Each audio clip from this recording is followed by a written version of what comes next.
Maria. Thank you. God bless. God bless.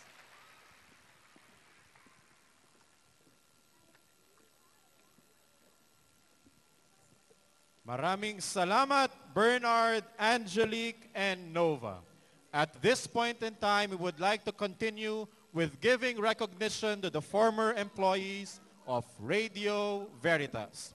May I call on stage the former president of Radio Veritas, Bishop Milo Hubert Vergara, to be joined by Bishop Bernardino Cortez.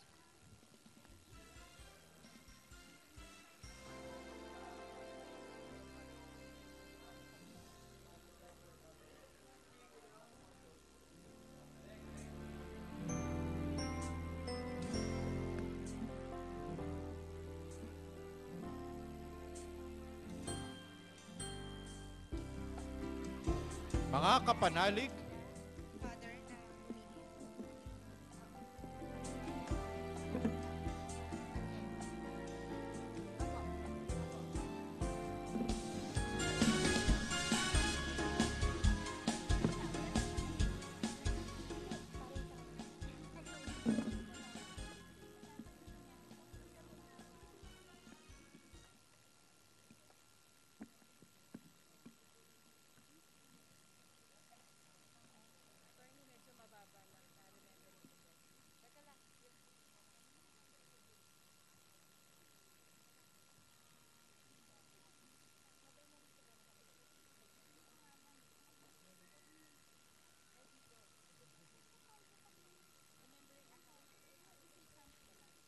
mga kapanalig, sa ngayong pagkakataon, bibigyan nating pagkikilala ang mga taong naging bahagi ng Radio Veritas.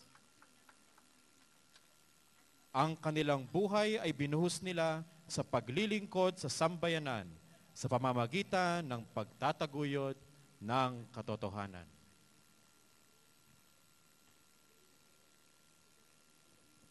Orlando Punsalan.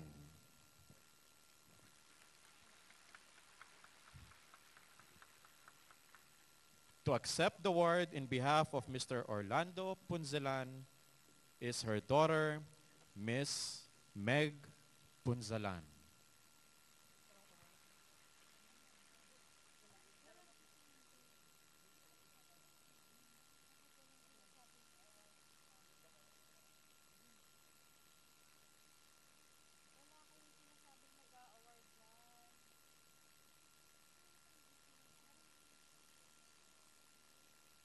Mr. June Ricafrente.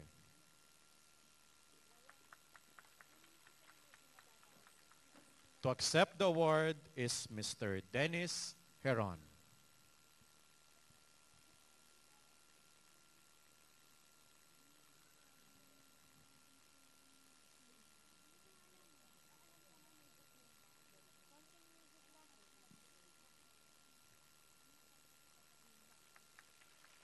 Lito Villarosa. To accept the award is Mr. Louis Angeles.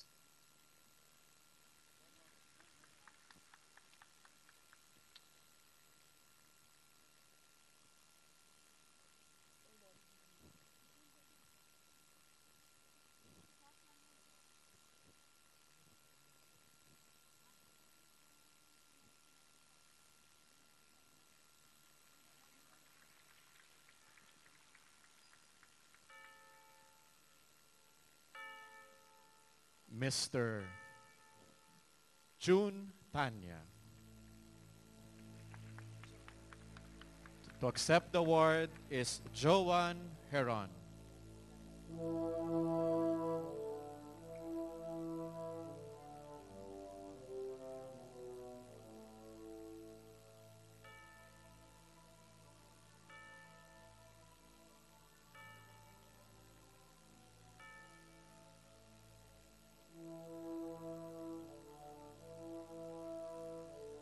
Mr.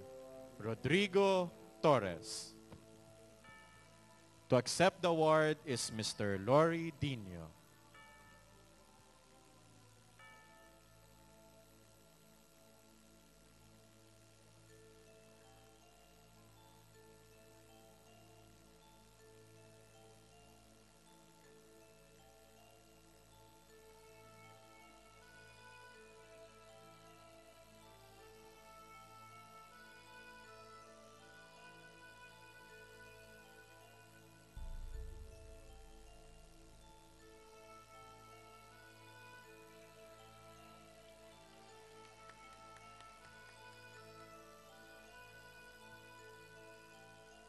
And last, our very own Mercedes Tino Nanay Mercy.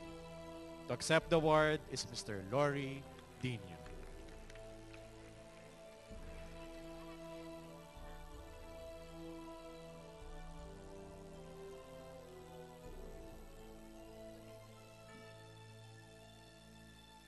Maraming salamat po.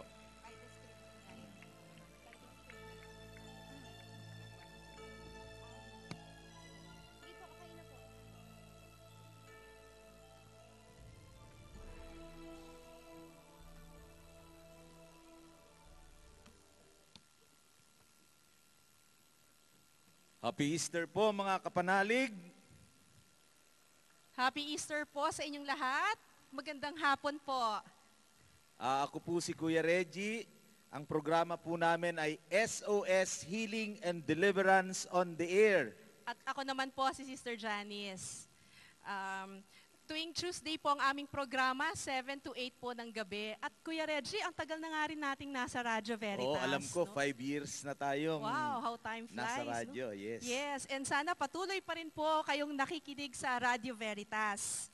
Alam mo ba, Kuya Reggie, very challenging talaga ang media. Hindi lamang to para sa artistic expression. And Radio Veritas ay hindi lamang for art's sake.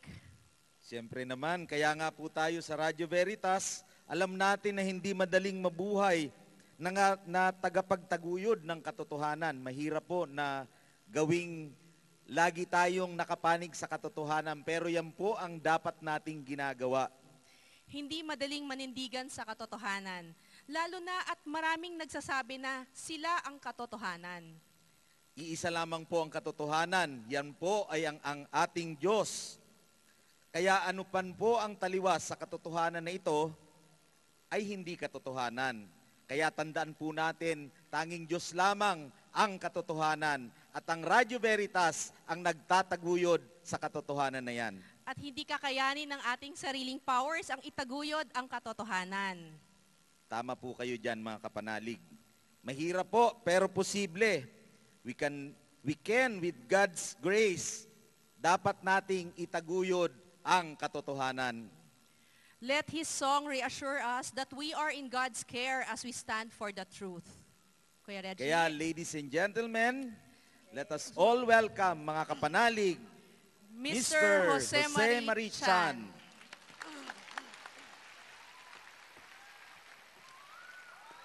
Good evening. Good evening and congratulations to Radio Veritas for 40 years of being used as an instrument for the word of our Lord. The song that I'm going to sing tonight is an Easter song that I composed together with Cristina Ansaldo Estrada some years ago for the silver jubilee of, for the golden jubilee of Mother Maria Angela of the Religious of the Assumption. It's called, It Is the Lord.